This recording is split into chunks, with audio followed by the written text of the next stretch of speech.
Ko ke hu mo I he talamalo e fonua ka mai ngahi talafata ko dobe fa tapu atu. Pe me he proklama ni ka ata mo e whainga maari e koe ni. Ke whahoko atoa I e proklama ko I langa fonua. Rei mātua I muri. Ai a kumau he ni ai pe a mo e ni I kumau lava mai he whiawhini. Ke whakakata atu e tau proklama ko ia ma e langa fonua I muri. Ko e proklama ko ni whakahoko atu ia I he e pesca bipon media ka e toki share atu ke tau pesi ko ia langa fonua rei mātua I muri. Ke lava ke tau wahe ai mo ki motol kotoa peku ke lava o mamata mai ke tau proklama. O ku o atu e taitai lerei me taitai loto whiawhia ke te motol. Kotoa pe o ku lava ke mo kauma he tau proklama. Ka ki mo ai ko loto pe ke u whatapu atu ke a foto. Ka maa talakai mo afsipa pe pe he foki ki a uhoi wawa u ka foika pe mo haa tahi fonua. Lava ke tau heni I whiawhini. Ke whakahoko e tau proklama ko ni langa fonua. Ko ilo pe ku fuoloa o pito. Ai taiti o ku na motuhia e tau langa fonua kai ke tau lava o te hoko te tau ngahi Zoom mo tau whetara no aki. Ka ko taim lere ia ko ngana e tuku atu ke tau taktaha hanga holo he ngahi whatongia ki he kehe ku lava whahoko. Ka I he whiawhini o ku loto ai komiti pe mei tonga ke whahoko e tau langa fonua e tau Zoom ko ni he whiawhini e tau langa fonua.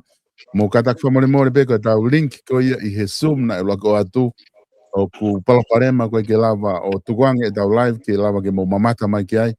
Pea ku mau wafe mai ki he tau link koe ni koe ngā ke lava pe ke tuku atu ai ke tau ke mo lava mamata mai ki he tau proklama koe he whiawhini. Koe ai I hene pehe ku kore pe ki ki afe ki le mātua ki kore mo ke whakakau ke ne hanga o whahoko maha tau lotu pe me le mātua pa tau toki hoko atu.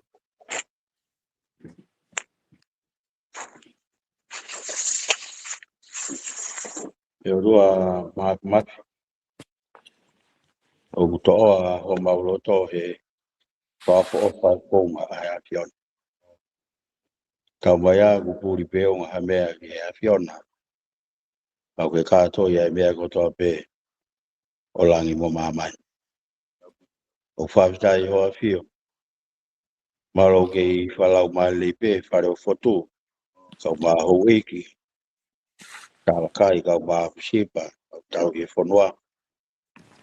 Maro ule pe au ho wawau. Ka fuika, kau maa whare mata apure. Maro whalau mai le kau whaifikau. Kau maa whisakolo.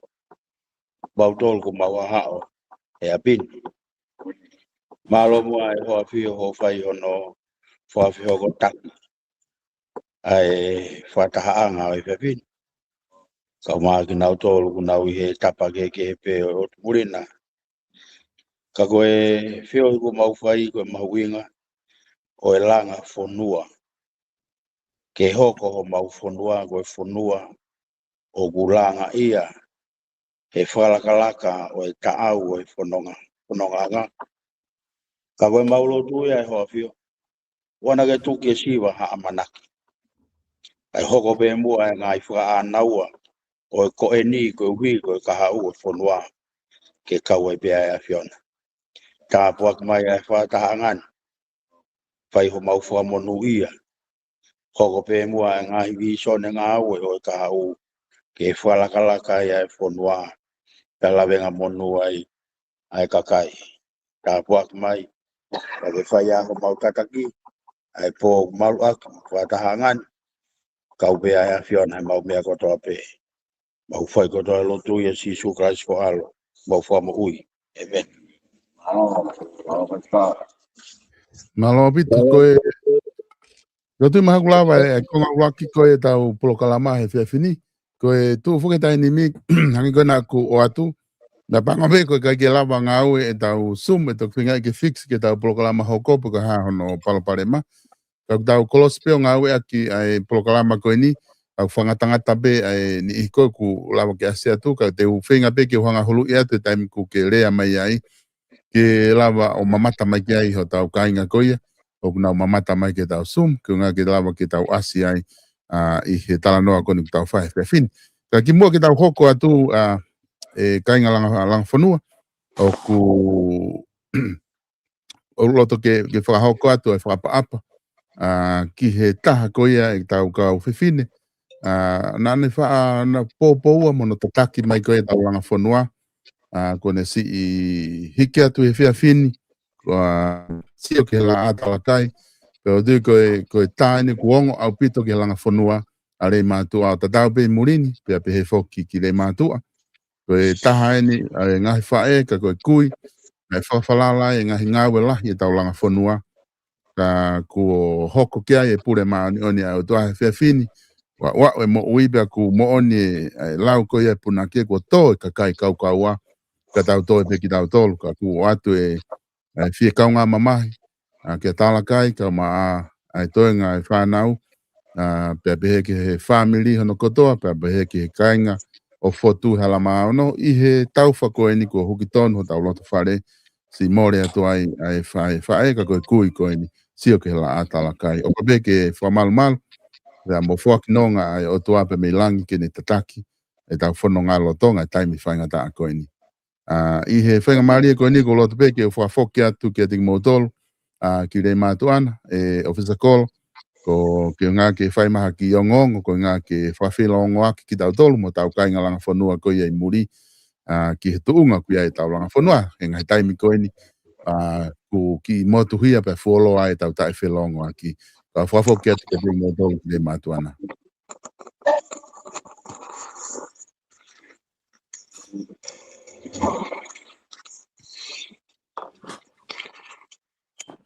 Sol. Kuonga tu Sol. Kuonga rea pito, Officer Call.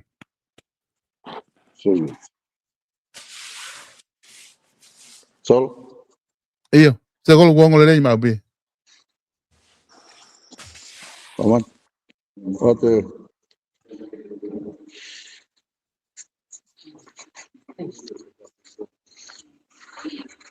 Iyo, Officer Call kuonga rea pito rea mai.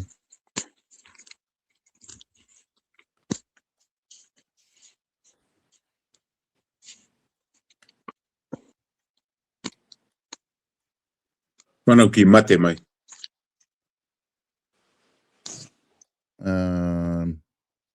O ki mate mai o Fisakolo ko i mau whanonga atu. Iyo. Yoku Officer Call koe ke ongo mai he taini.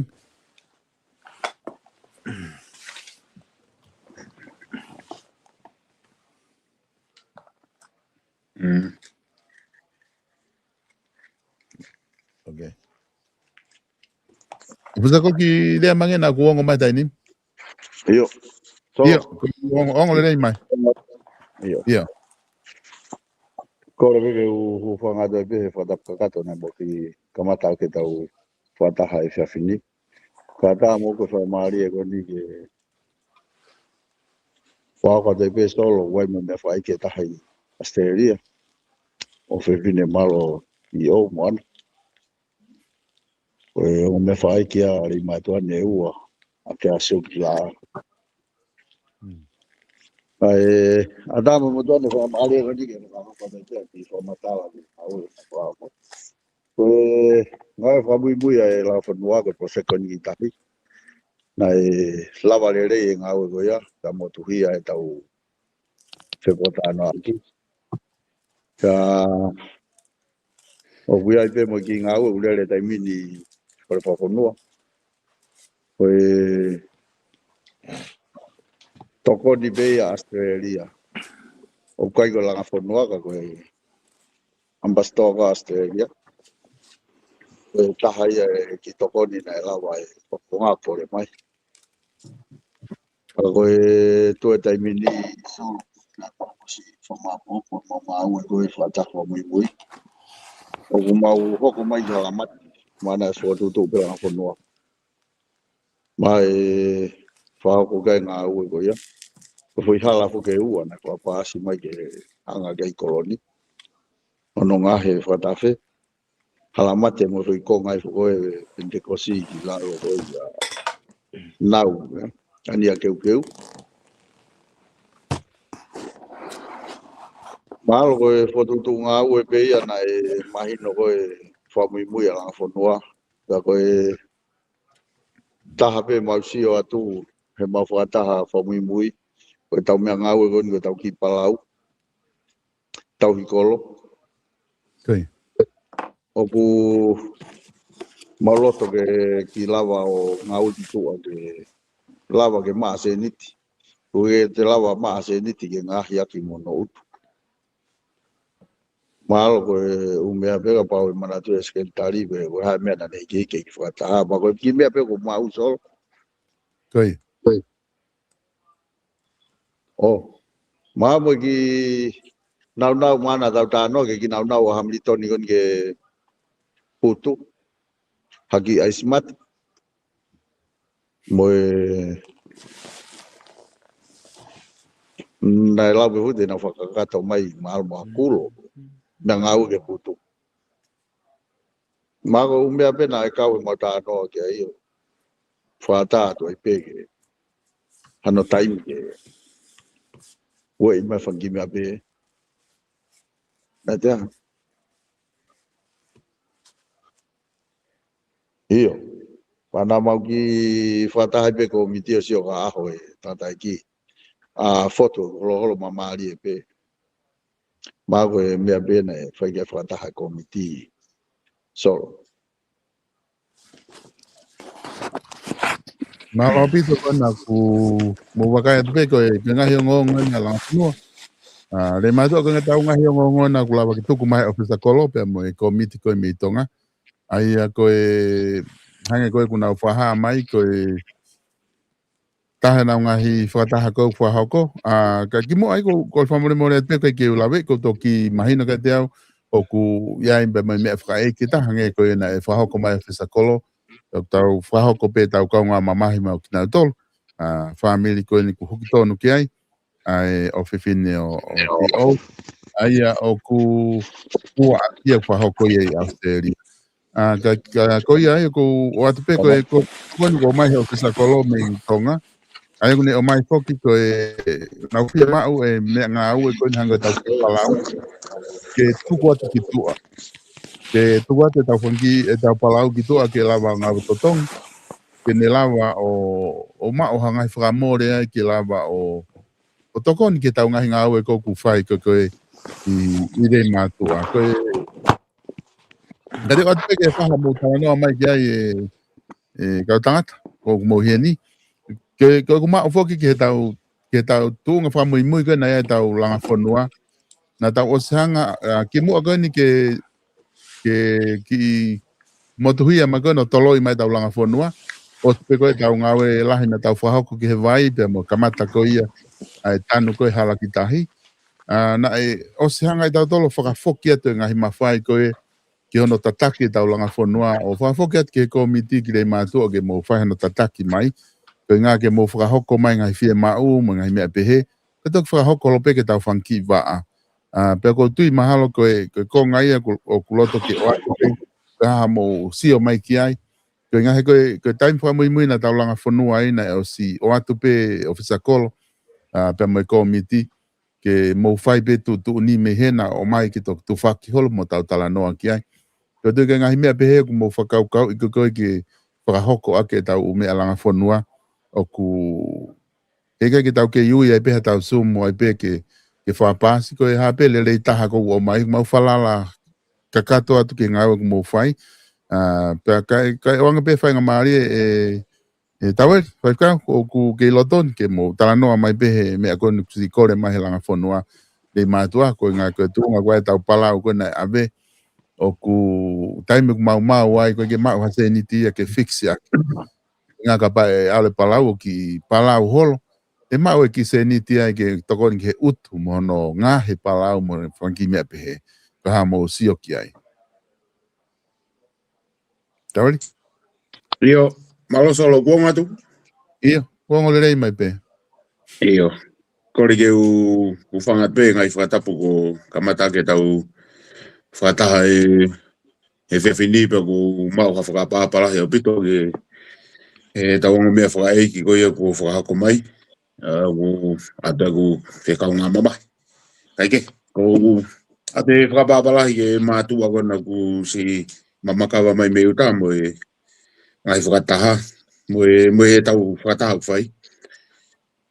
Ki whakatupu tae la tau pito e sio atu ko mo ngai fofonga mo ilokawa mai me utana kane ngoia ko me fa fi e tau fironga ke fi fini ange ko fa matala ko fa e usakolo be fo ke me ko no fa ko te solo ko tu ko me ka to be no fa ko mai solo ko tau me nga we mo me ka to na tu ko pe ki uta ko mo tolu mo fa te ri hai ga fongo ke fa le react ma ko mo ki tua e fa to ko ne tu ko wilo ko me ko to nga we ki ai ko tau me nga we ko tu kai pe ke fe unga me nga we ko ki tika e ua i palau ka hiri kau ke to rahe o pito e panga langa fonua he ngai fonua muri tau tau tano ke louta mo ngai nau ke lava teke ake hala ke awe kau ko kure awe fe fini ko fi popo to aku ke kau langa fonua me muri ka pa mo fanongo mai ke mo manatu i ko tau seniti na tāna ki ko ke tau langa fonua ke ngai project ki ko o se ngai project kau to ngai seniti ko ke tau lava ala ke fe mau ke tau sio ka me ke fai ke av ki uta ka ko hange ko na ko foi fa ka le ai ke hu ki tu tau me nga we ka mahuinga ke te ka nei ma tau lo ta ai ma tau lola ye ma tau palauenga lava pio te ke fangi hala uta ka nga we ko na e mo ko to sio ko ka ri matua una fa uri ora nga fumbere re puranga ka ko fa mo we ke ke ngai chepta ko ngai fonua muri ke mo ka ke tau me nga we ke la he tau me nga we ki uta petuk fai te ria pe ofisa kolomo me mo matua uta no hai a te tau me nga we to koni de lo he se ni ke to kon ga na to ko ka kosmala mana ke mention mai tau kosmala tipo kala mai ko ofeina mau pe si at ko ki ta ko para ki ta ko fe ka mau pe alo cosa mala o stai me ke aki misini aki misin kos hekaia ai go lere a trima he ngai tapa i mala teke e ki foi tapa fa e ki misin si pe lere va misin mai ki ta ko xio pe ke to fa ngo fuang nga we ka kos mala kai tu ana tai mi ke o ki uta to kava ka mago me abe solo ko to nga tau ki ai ko po atu o fata no ke ka ta mai uta ko mo tolu ko pure tau me nga we ko mau tolu ko to konia tu pe ala me te mawala to konia tu Atika me mana tu itu ki kata fa no so malo pito e fika hono fa hoko mai ko diko me apeia o nga me pango pe malo ki hu ki tu a self ki anga pe ko ha ni wakai mai ki ai ka ko nga pe fugeni e tau ngai polokalama ko langa fonua na tau fa upe tau polokalama langa fonua tau fetu taki mo tau kai nga he tau ngai sum ta ko nu tau fai pe ngai me ko ni he sum pa ko ha pe me aku tau talanoa ki ai pa tau fe loto ki ai ko angoia ngai tau polokalama te tau fa hoko pe onu ku ma popo tatau mo fai fika mo tau ki he fakau ko ya ku mau mandu be mau si mahino be matolia ku na o atu ai konga ko ya ke tik motor sasi kona ke hu me gloton ko ha o fakau ke me kon ko mai fisa kolo we atak mo mo solo na ke ko ma we tal me kamata mai me o sai dai ni me io kon sai dai ni me na ai ko konga tala no mai fisa kolo me tonga esas ko konga ko ia ke na fe mau ke ai ki palau ke ki tuang ki tu ke alo le totong ke lava ma astenit ke tokon ke no maintenance palau ke no ngah ya fai nga mau te mo tokon be ke utu mo fangi me be nga nga we fai tato te fit time ko ne ku ke hata u project me murini lava le kai ka ko atbe ko ha fakau ko so ha ko be ke ofisa kolo pe mo komiti ko na tolu o kuna tatake tau langa fonua ko tau tolu ko popo atu pe pa pe kolo kuna fai mi le matua o ku tau tokoni ate me murini wahe holo ke nga ke tau tokoni ke whakahoko ngau ke tau kolo o ku ka koe mea ko tau pe fai mea ki nau tolu he ke tau kei kolo a tau sumu ke kifo ilaka ko tau pe ke nga ke o mai ke ka kai fai aki pe nau tau falala ka kato ka nau tolu ko habe mea kuna upehe ko le taha ke tau aluai tau kononga pe ai ko langa fonua re matua pe Saya suka tu kau saya suka ke rumah ya. Iya, malo solo.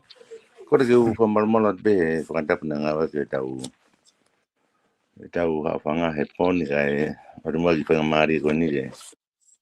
Ia koe solo o popo o puto au ia ke whakaukau ko ia ke. Mo taimpe ke tau ki ngā unu ki sa wharinga polose ke lava ke take whakafoki maha ki seni. Ke tokoni ki hono tau ki tau umea ngā ue. Oke ngata pe palau. Ngā lapu ke palau o mai ki koini ha mai bensini mo i whangi misini kosi mo i umea behe. E lolo tonga i tau tari ke tau halapu e anga ko tau umea lai tāpe tu ia. Ka kaua he tui ke tau ngā unu ke whangi mea ke take toa ki koini ki he whonua. E naulawa poto anga ke tau mea ngā. Ka kou pese te te awatu he whakau e nasa o malo.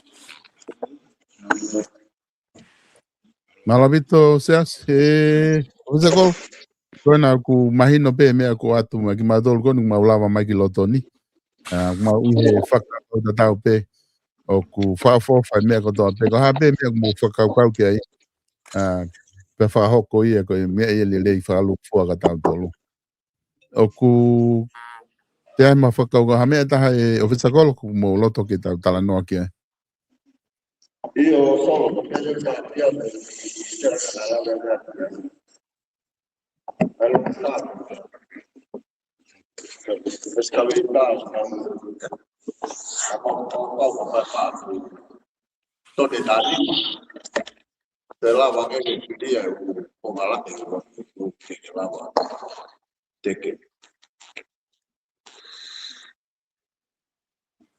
ke oku nakai ke fu wong le mai ka ko me be ko mahino i ofisa kolo ke tala no mai ka ke he ha ume nga u ke excavate o ke ta no ke Koia. Tāna mai koe whakakaupau nā whai kia e whakaamu ki ha excavator ku lahi ange. I te koe ha mea ngāue koe te mua whai ngā maari e kia i ki he ngāue lahi koe ni o whai kia e hanga te mua. Te koe load up excavator ka koe kau ia he ngahi mea ngāue le rita koe ki he ngāue ku whakaamua he rangaponua. Koe ku tau whakaongongo pe ki he mea ngāue e pure anga ka whai fuki a hanau mea ngāue ko inga e ulahi ai tō mui mo tuai a ngāue nau whaatoko mai. E nau ki mea ngāue u si. Ka koe ngai ta whaakia whai kia whakaamu. Koe o whakaau mai tū. Koia. Maro. E solo kata ki te ulape ki hua tuai. Ia po mai tawan Io, whamalo atu ka whai ka e whakaukau koe na whaalat po sio i utana. Koe taongo ki ongi tika aonga lahi mo ne whonua. Wano ka pana lava to ki hae at pe moia e he kau tamai uta. Ka kutui pe koe ke lahi whiunga tau ki tika na whiunga pe whako tau ngau ke vai. Ai koe kusia koe ke mea ngau e whemau ki utak whemau e excavator e auto ki lailahi a ke solo. Ta ku kolo ta e to maanga tau whonua he ngahi ke ku tau atu si o he wāwa mo mea pe aonga ki uta ke ngai teke urua kau mo mea ke ngau e mātua ka kou tu e ka pate tau hanga e loto e langa whonua me i murini ke tau whengai ha tau umea ngā ue mantui whakina na taru pe kamata mai tau langa koe kamata e tau langa whonua na i e fwoi whakaukau ia koe tuko e whalala kia mautolu kona i uta. Nai ai pe ngahi langa whanua mai ki mua. Nai pe mea ka nai ha moha koe ke tau tue sio. Ke ka na mau whalala pe matore kaure ka ke tukot ke matua i uta pa. Mau at pe matoro sio he ngā aue i uta mo sio ke tau vai. Na mau lata he watu ki uta ko sio ke tau vai. Kau tatoria he sai au pito i tonga katoa. Pa ko tu tau sete tatoria foi platform maulunga. Ha whanua ke aha nau mea ngā aue. Hange ke whakaukau fo ke tau langa e tau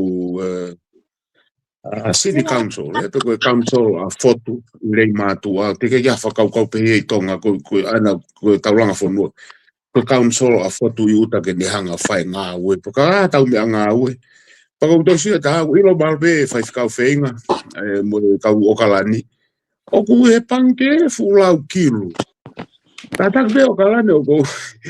ke au nga tau se ni ti ko loko ko Amerika ko ngahi ka fangi wahenga me Amerika te na ma lau kilu o to me mau se ni tama to ka tama e saute ni ko ke mau lava ala ke tali bi ke tau langa fonua ka ko tu solo e fanga mari ke tau wala se apoi apo profe na me anga u e fonua tu ko ke fa ke tau nga we po wa ke ka tama me uta na usi fe ma me anga we mo ai at ke fa ke tau nga we ka wa fe toi Malo. Malo bit. Koe whakau lere whoki aku o mai me le mātua. Ke tau komiti me ai, pe mo nau tolu tataki mai tau proklama me ai. E ko tui mahalo koe ngai fu louta. E peka maha tofu excavate au te lahi ange. Tene lava ia o taki mua he no whai koe tau ngau. He ko se nai ai tau ume i le mātua. Na e mai e louta, o tongi mai e louta ha o ai. Ko ki foi take i holo koe umea ko paanga lahi tau whamore ai ki anau tolu. Ka koutu ka pai a tau louta pehe, kai ki tau te whakamore te tau lava o whai a ki tau ngau e tonu i le mātua. Pea te tau lava pe o whatupu ai ha maua ha se niti. Ke toko ni ke hono tau hio tau kolo ke maa mono kosi mga himia kotoa ko ia. Ke kai ki tau te fufu whalala mai ki ngā ke whahau i toko ni ki muri. Ka koutu ke whakaukau lere ia e kaulang whanua to tonu ke tau whahoko. Ki taimi ko ni ku fu taimi ko na tau ki malolo ai ko fu malolo lahi mo na tau tolu. O taimi ke tau ki fiu he malolo taimi tau ki tu mai. Pinga e ha tau au se ka pa ma tau fu louta lahi tau fu excavator. Ko hai me nga au ko fe ma ke fetongi. Tai mo fetongi ate ala tu ki le matu fe vaha atu ko ni. Yung mahina pe foke ko ke ngalo ma tolu e komiti lanfonua ile matua. Oku na tau kei tolo pe foke ko kei tari ke whai halo mo ngai whakatawhe mo mea. Ka tau whenga i ke tau warita i ko toa. Tanu i pe warita i ka toa tau hala ko toa pe i loto rei mātua. Ke warita i le rei. Waku mau kei tuku pe ha mau whakau kau i murin. Mau tari pe kei ko fwoi project lahi a hange ko tau vai. Ka koe ki mua ke tau wau ke fwoi taimi ko ia poko whai taimi ko mau pehe ke whakahoko ai.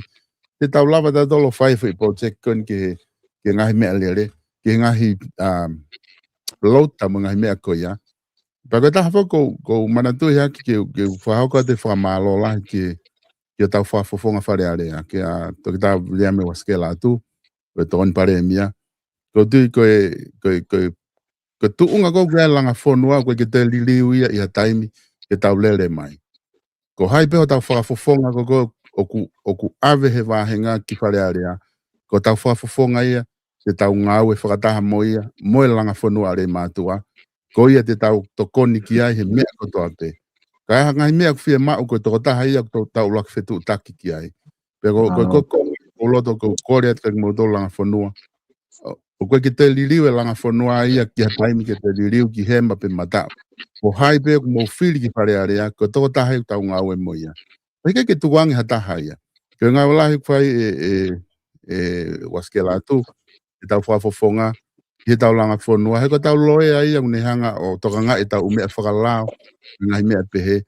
Peko kore at ke tau tu mau holo he ngahi mea ko ia, peko whamalo lahi ki ai, ngahi tokoni o ku whai me ngahi pure anga, o ku nehanga whenga i ke o mai ke lava, o kei lere mai tau langa whanua he paha taimi koini, na kai ke tau lava ai o te whahoko ha project, na kai ke huinga ai mate langa whanua. Ko inga pe na malolo pe ko ki malolo atu pe murini ko nga ko ia ta project ki ko fa malolo ia te mana tu i hake ke fa malo ki ai ko inga ko toko ni ka ta hoko atu pe ko ha fa inga ta pe ia o ne lava ma o ha toko ni ke langa fonua o ko tu to ton ke ta tali le le ka wa fa inga me ko ofa ma ha ta ke langa fonua re ma tu ko uhinga e ta langa fonua ke langa fonua pakaluku fua ko ke te whainga mea e ke te hatu holo tau waha ai. Ka te tuku atu pe ko hape ho mo sio esas, te tau ngari taimi ke tau penga e tau ngai fu palau ko ni, pai mo uta i le matu atu he wa taimi ko ni, ka tau toki hoko atu ke tau tanu hala. Tau tui ku tau, heko tau mana tui foki tau eri mo esas, ba maa ka longa whanua e le matua. Ka na tau whakakau foki ko ne osi ka toa tau ngai ngau e tanu i tau hala wari tai. Ya, whaile tau reunion whakalukfua tau alu ki atua. Ko inga ki tau alo sio ki ngā ue ku lava, ku tau sio tau ke tau vai, mo ngahi mea ko ia, ko toe ni ngahi mea ki mone a pito whaafofa, a pito ngā ue lahi nei whai he o whisa kolope mo i komiti, tata te white fo hifo kona ki la ki tahi leka. Ko wha alo atu koe ki wama au ko whaka o fo whai a pito he whai ngā ue, pe ko tu koe ngā ue le a pito eni, ki te ki tau tokai ki ngata he ne whaka tokon lahi ki tau ngahi whae, ki nau tolu ko toa pia kuna o ma mo i meita. Ko tu ko langa whanua ia ko tau whia ai, pa ko tu ko ngahi mea ka toton ki tau whenga e tau palau e se au siem mo, tau eri Ia, so, malo pito koe. Yo fui mea moni po kia koe. Koe tau pose ki lalahi, mu whatonga i koe ki te ha seniti e tafe mai ki he tau whanua. Tau whalapure anga. Porque que tau ko kau he tu he sai ke tu loa tau longa whanua koe be tahi mea ko tau pe ko whiunga. Kai lava ke ia tau whangine ai wawau. Tene lava o whahoki maki se niti ki tau komiti ke whai kono toka ngai. Kia te pia o kai ke pirisua tau ko hapalo parema. Ke tau ai ha taha o mea ngau ko napu koe ai lo ua.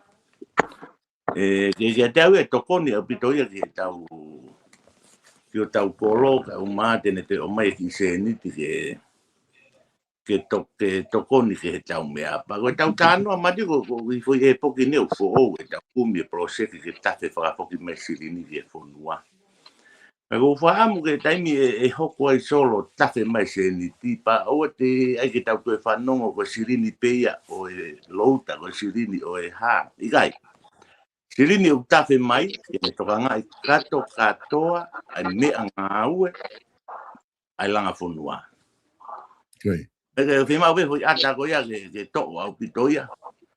Na whakatangi atu e ki misini kosia mo pensini ka ki tola me palau mo lauta, ka hoko umea koia.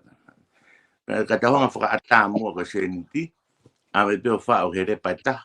Ne toka ngai ka atoa e tau mea pato ki whai mai peo kisa kolomo e nei komite no ki pōti mai peo tuku he tau pēsi ke. E mamata pika e tau kāinga. E whai mea monia a pito ke toa me kei solo me ka kama.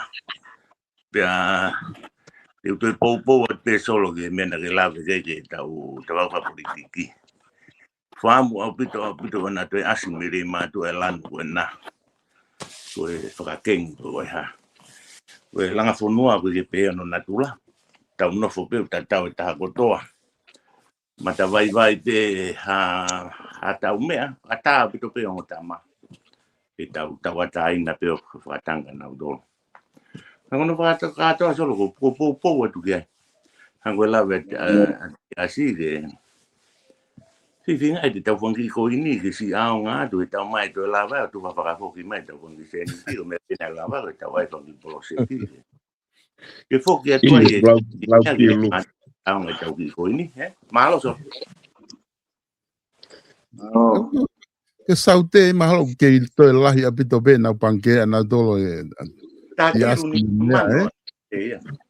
Masi, o kumi lope kautama me utago i kautama saute ma ko toko kongo fulu be ko toko ko fulu au kiru au kala ni masi kapana e lava o so e ose tau e fia ko loko Amerika to ma pe kiru e me kapate tau taket bita to foi me nga ue lalahi ka excavator ko louta mo pauenga ho tapeo foi me tolu ke taktaha ngai wanga ko aseria pe mana ki vai mai na o ka gonga ko na usio po iro e foi tau mua e sai ko nga e ala tokoni e ke na lava hai ate u me nga we uta mo falere na nga we o tu ka tonga malunga ia o chief toanga me ka fisa ko ka kama uta e lava alu ki tau fonua ko hai ate tau u me nga we po whakahoko tau ngā ua lawa peo vilo nau se ni ti uta tokon ka nau tō.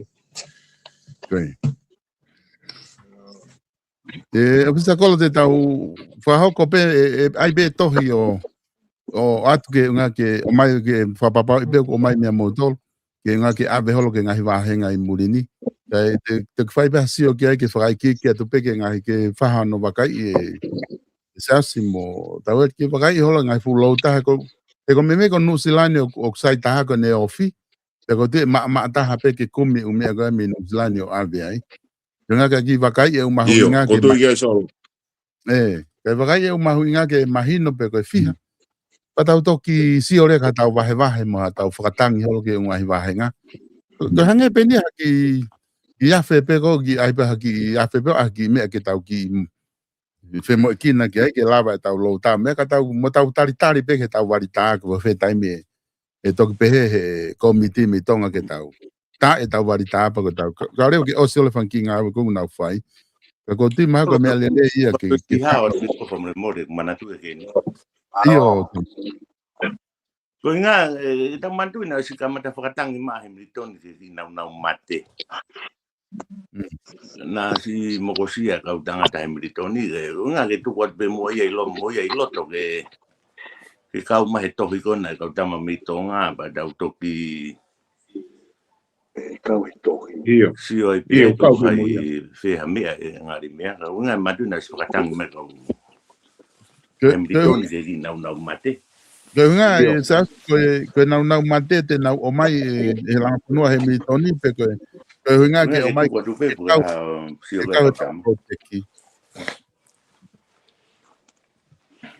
eu kalau ki mate mai ataka ki mo rea capaz de mo ki hoko mai pe mo tala no ai ko na ke yongo mai pe na ha mo sio ke fe ma ga he mitoni he na u fatanga na fe ma ke a u ice mate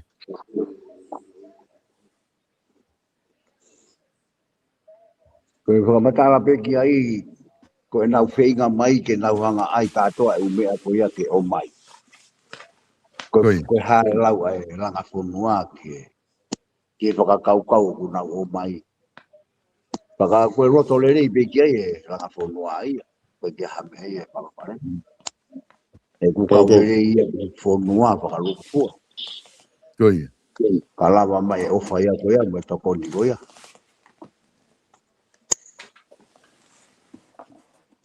e toi kau pe mo me ia ko ia e ma wa ia nga pa nga le nei ai langa fonua ke ya no toi hai holo ku ai ke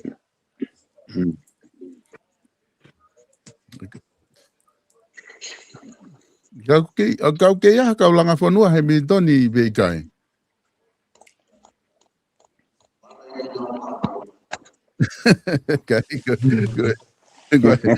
Bege ita he mitoni nga na o mai sum hoko o fonu mai ki loton nga ko tu ke le abito pe langa fonua he mitoni to tu ku ai mo na po mo na fu pe ku na abe fo ke na to kon ki ta langa fonua pe ko tu pe mahalo ko fi fa kau le ia e kapa e lava ma siko ko fi ko ngai fi me e u kapa e lava ta ngahi lo ta mo me ape mo e ka wais mate o si lava be da tolo o tokoni ai mo i he tau ki le matu pe lava tokoni ke ma wa se ni ti fia kona ku ke lava o huma ki loton ki fa funga ma aseria ta lang fonua pe fe ko ha me ko me aseria ko e foi isi ne wa ma tala no ke ki foi project si be ko e ta nga fu lo ta mo ka esqueve ta lahi ke lava o ave fa ke ta nga we ta I haya tu ke lava ma se ni te ke tau hia ke tau kolo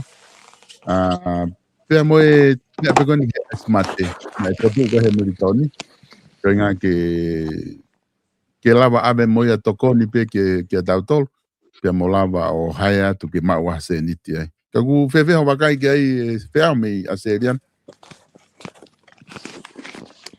io malo solo ngo ve to ki sanga mari ni tale u fe nga ai u ki la no ba ki loto koi ta fa ta I pe o fa o tua vai mai ta nga o yo ta wa sia mai ai a pa ko gon o fo lo fo ke ta u ta fi ro nga ki ta su a go fa fi e si a te fini e o sa ko lo ga ma ka o I kam o ho ka mo e ta fe ka u me ri ma tu mo ko mi ta ri ma tu o go ki ngo pe me o mi tulan pe fo ki mau ke le nga fo no mi tulan ya Australian Ko te whaongo natu ki tene mo meripuani. Ko e langa famili tulani ku maulelele ipe. Ku ke le ta whakawike. Ta tanak pe koini ke maule page. Unga ko ngai fotu tu kona ngai. Unga ko lau mau ke whaongo pe ki tonga ke. Ko me lau ga sa si mo taueli. Unga le tau ki motuhia mai pe foki ko tau. Lai ngai fatongia ga tau whaongo pe ki tonga. Ngai poloseki una foto. Ila toka milituani ne to gosa tuke mau kimbia fuka iki ko mau tokon Palestina ko langa fonua.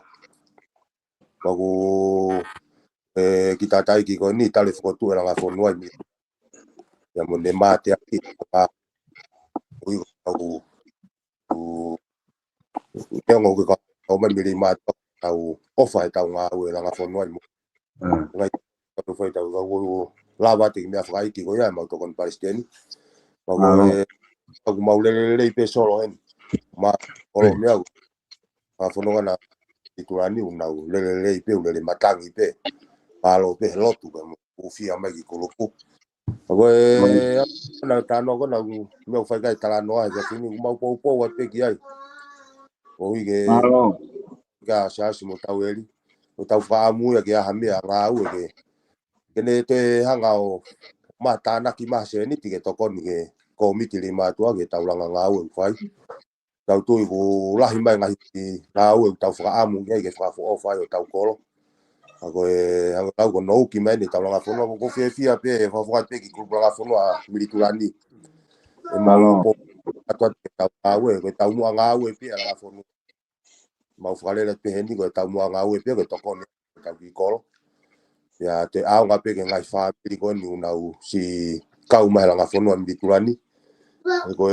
family ko ni langa fono militulani mau toko family mau le wafa ko kakai ke kono maria langa fono ka militulani ko kakai me ngai fitu ke o kunau kau mai langa fono ko na lima ko militulani ko na ko tau pa ko fitai pe ke na o mi kakai pe ke na lo tola kau ka mo mau tolu nga we to tau ki fono ko nga ko ki ngo pio wat mi militulani ko me kon la kai ki australiani porque te fa ngo na te kwan mana au ke te a fono ngo ngai foto to kona ke tau pate mo lo tana to e ma fa na me se ne mo me kwani ke fa tau ngau oi o ma ko yo ngo pe ko atu pe militulani solo por blanca fono e o ke le be pa stene a fui va mo to ngala ko ma na fa no mo pe tau fa ta ha fini o ki ngo ko ma o fa ya tu ke komiti le ma tu sa kolo ka ma fa ka mo ka foi palo sai me tau ngau me le ma tu ana ako fa ka to ma po wa pe ke tau ngau u fa ko o fa ngo wa pe ke ko tu ta pe u fai malo o fala ya tu Malo bit. O pisa kolo ko ku te ha mea ku mo loto me le maduana ke pa hoko mai he tau sumu ko ni. Mas imagino ngo mea ko ne ua na mo mai. O palau mo mea ke tu watu o lava ke whahani ki lele totong ke tokon. Mo ki protect si ko ni tau whingai ke whahoko ko e kum he tau ngai fu mea ngā ue. Watu ke tokon ke tau mea ngā ue ko na ko si mao pe le matuana. Tolo, vamos a morir pe. Kata hai kini ka o lave atu pe ke ngahi whakataha nai whai he komiti. Mea nā mau lave atu ai ki ho tau hou eiki. O tau hou eiki ko tau rekere ka upito. Mea ko kau ia he kau matu o tua. Ka kohui whai e whakaamu ata alakai ki ai pia mo afship. Ke o sakolo mo e whonua. Kohui kui ai pe ngahi whatongi e whonua. E ko e kaya hano aho. E kai ke tau tui e hala. Ta e hau hataha mei wharela. koe hou eiki tauhi eiki eni. Pea a koe kai ke rea mai le whanau mo whamiri. Ka koe ngahi whakakaukau pe ni whakotutu he kau whanua. Koe si atu ki he kahau, ke whai pe ha toka tinu toka mua. Hoko mai ha no aho o ku whemari e pe whanua. Pako ki ngai a ku tokola. Ange koe kau whai whakau. Me koe kau whai whakau e le ngai siasi ku nau hen. He uke be ngahi inasi e ngahi siasi. U e whai kia i e whono mo e whakotutu. Ka ku whinga pe koe e opsakoro ka koe kau whanua ke lau whakapātu pe ke mo mea i pe me wheitu ke he o purina. Ko tau hou e iki e. Nai ai hanoa. O kui ai pe tau mateu teu. O kui kai ke tau matawarea. Koe ui ngai ai whakalame la kui ai whai. He koe whatongi a koe tu whai kia i sio koe teu toka mua. Kei tai koe a pe whakakau kau kua atu malo. Malo apito. Solo Ale. eu ando Io, come?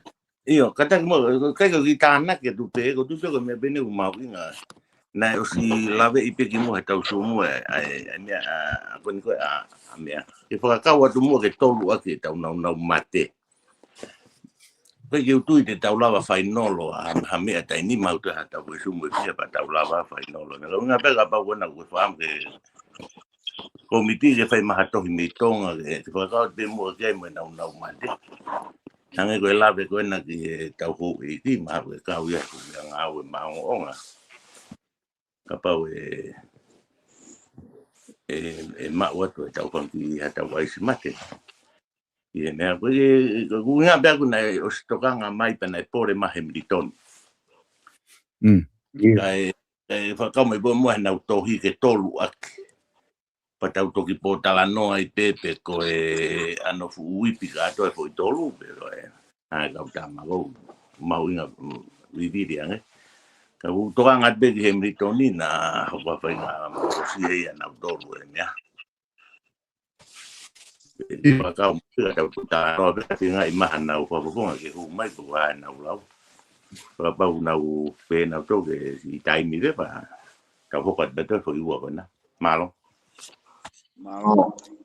Ai whaka, uhinga pe whaka no ai nai ke tau ai tohi, ko tau hanga pe tau tolo ai mea kun tau tala no ke he pōni, o ai ke ki tohi, o ko ngā ke tuwha halo ka nāu tolo. Ko ngā koe hape mea ku tau tala no ke he pōni, koe mea bēna ku tau hanga ke he tau langa whanua, koe mea bēna ku tau tala no ke he, koe mea ia ku tau whelo toi ki ai mo tau komiti, ko tau komiti e na ku nāu pure e tau langa whanua, ku nāu kakato mai mi tonga, pēr ku tau fia apito. Ngai nau kakato mai e tau sum ke whakahoko mai e ngai fie mau he ko tau no fuki me muri ni tau whakangongo pe ko hape e fie mau viviri fie mau he taimi ko e aku nau whakahoko mai ko toko ni mo mea ko hange ko lau ke ave umea ia ke behe ke ape ke hiri pe ha toko ta pe fua pe ha ki ni ko ni tuku i mai pena ko he tohi ke ngā ke whaingo ko ngai whaitu hange ko maudori o kalani ni una wosi whanongo pena tena whanongo pena to he tau sum Nau siloi pena tō ko mea ena e tari he komiti. Ka ku whia mau pe ki awe tohi pe ka nau tōlu ke whakahoko whakalerei pe hanga tohi. Ko no whakahu pe u mea kon tau tā noa ke he tohi. E maha kapai e mea te peo whai te tohi me heni o tānaki ke u mea tau tala noa ke ai atu ke whamoni mai komiti. Pe osi pe maa tu whaholo ko e project ke ni magi mea ene whia mau vivili re mātua whia mau ke kore atu ke whahawhinga ke langa whanua i muri. Ko tau misini lota, ko tau misini excavator to ni manoa, ko ngā ka pa ko misini akulahi, ko tau ice mate. Mo hape mea konu tau tari o ku tau tala no ke poni. O risi dewa ave ko ngā kai. Ka ko mea mahu ingai, ko na usio ke langfonua ka, langfonua mo seas, mo tolku lotoni, ke tau kumi hano mahu ingai pe o ku fiha. Ko ngā ke whahano whahano ke no mahu ingai, Ko inga ke o mai lewa no mahu inga ke tau tala noa mahu inga aki. Ke taimi kou awe ke tohi ke ngahi langa whanua. O ku atu pe mo ke mahu inga ni piha te tau taki fiha pe. Tau ki te ehia ke pe ku lava. Ke tau te e fu. Koe kabinet. kabinete na pure anga ke tau whainga tate tohi o stau e ua tau ke whia abe ak tohi. Ko ke put pe ke tohi ke abe koe benga hilanga whanua unau whia mau ke ange pe mea koe na tau tala noa ki ai. Ka kunga o ko tui ko kotoa tau langa whanua i muri ni. O tau whanong peta to ke tau ngahi polokalama ko whai ku na oswia maari e pe na toria. E kuhange pe e komiti mi le matu, o kuhange pe koe mea tau whangawe aki. Te taime o tau whai e tau ngahi whia mau whapaanga pe ni e tau whanki project koe ni. Koe ki whakalau lau ia. O ai ni iho ku o whainga tāmaki te okay. O ku tau wha atu i peta tole taime koe ia. Koe ni u mau mai tola lima, tola wanoa, tola tahawhe, tola ni mangea. O kai ki tau lau paanga to mo lau mahu inga. Koe me pe tau whea mai tau koe project mo no mahu inga. Ta tau ni masta tola ave. Koe kono make he anga ia tau langa whanua i le matua. He taime kawa mai ke tau ngahi mea pehe. Pa koe mea e tau mawhanai mo tau kei ofa i ho tau le matua koe. Taimi pe koe ke whahatau ala e tau. Te ea pe osi koe ki tau te ave ake a tohia o sa tau e ua tau kei whei tala noa pe tau tomo whaton ton tohi ke AFC koe ke tonu e. Ka ko hape o mo ulau ke ka longa whanua koe na ata pe. Dio, malo au kiso. Solo, mago ko be mo e te gau te mo ala whakasio te tau ki mauinga tau kontinea ngā ui. Koe. E Na hai lau ke tau mi. Koe. Na hai lau ke tau mi sini kini koe koko o ku te heka i koko o lere holo ai koko e. Mati o ku mahino e pēna abe e tau mata i kini. Mata whuka hanga te aluko kini he vāo. Te osiko no kini i whuka kas mata e koe na ai beke ke kini holo i vāo, holo ngahi vāo lala. E ke fu ma o lalo ia. Ka hanga koe tau malai a ka pulu ko apilau te pure anga. O ku whanga musia koe whe mai ke lere ma o lalo whangi misini. Koe whangi misini whuka te heka o lere holo ai koe vāwe atu hono kini. E ofisa kolo na hai lau ke o kei whe mai o misini koe ake whakakau he tau. Whangi project i Io. ka whanga atu ki ai.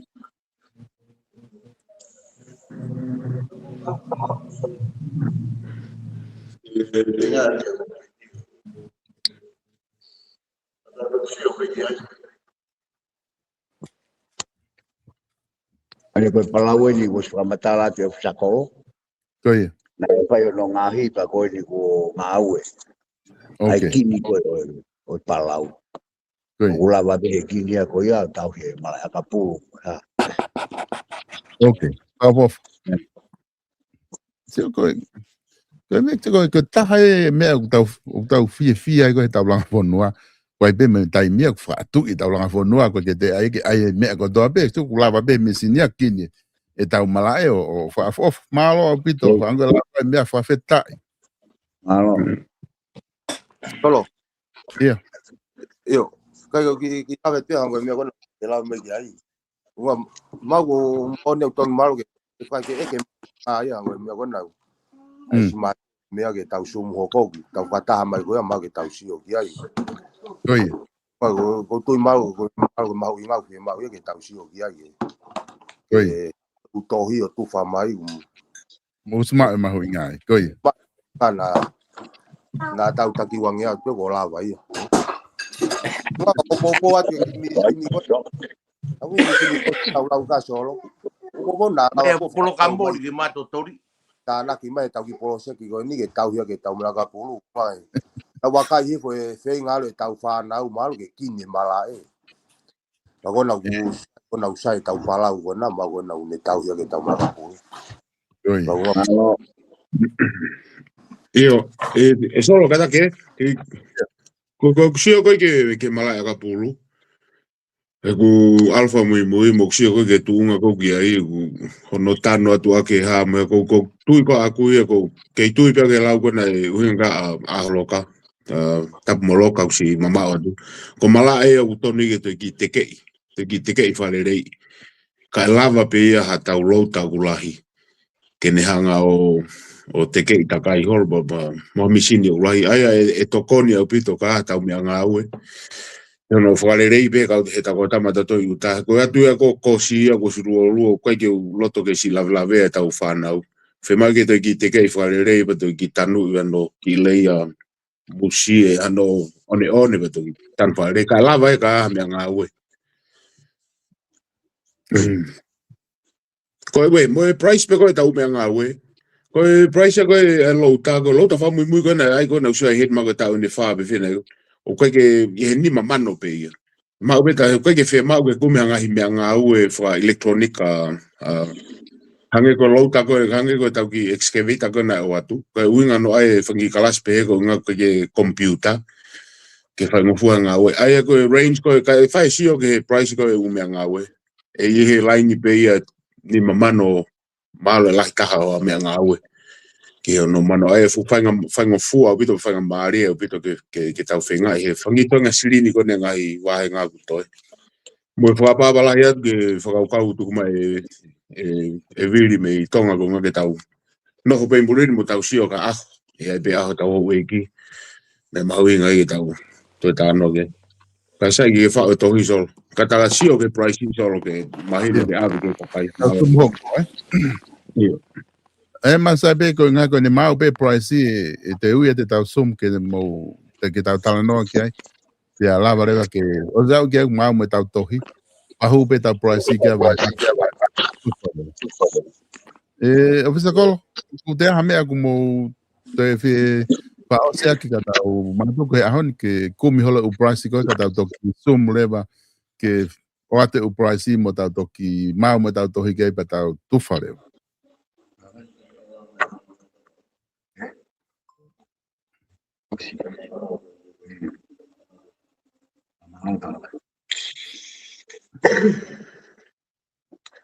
Koe whawe mora te whakamare uni ki whata whakamalo. Ka koe solo. E kia taweri. Saus. Pe ao. Mo ki motoru ko toa pe. Mo tau kaunga sumu. Mo tau kakai. Watu e mau whakamalo la. Mo roto honga i e moni a ki maltolu. Ka whai whai pe a. Lava whakakau ko ni uhi ko mo tuku mai ke tokoni mo ke mana toa ho tau tuku nga. Ko ki mau tolu ni mau silo po pe he vai tau patongia. Leo ko e mau whenga tāmaki. Aku mau te tu alere ki tokoni ko mo whai. Ko ko ate whakamalo la hia te ki mo tolu. Ri mātua ko tau pe. Kau mai ka kai tokoni vai ke tau kau ngā sumu. Kau ngā kau e tau ngahi kulupu. Watu whakamalo la te ki nau tolu. Malo o pito ko takata. Mahaku tau peunga solo. Koe watu whakamalo la te ki nau tolu. Leo waka urea kau tatau atu. Mau takai. Malo bit. Ko ti mahalo koe ngata e tau sum koe ahoni ko tu ku meri e ho tau e whehe fin ko ngā tau lawa wheha aki.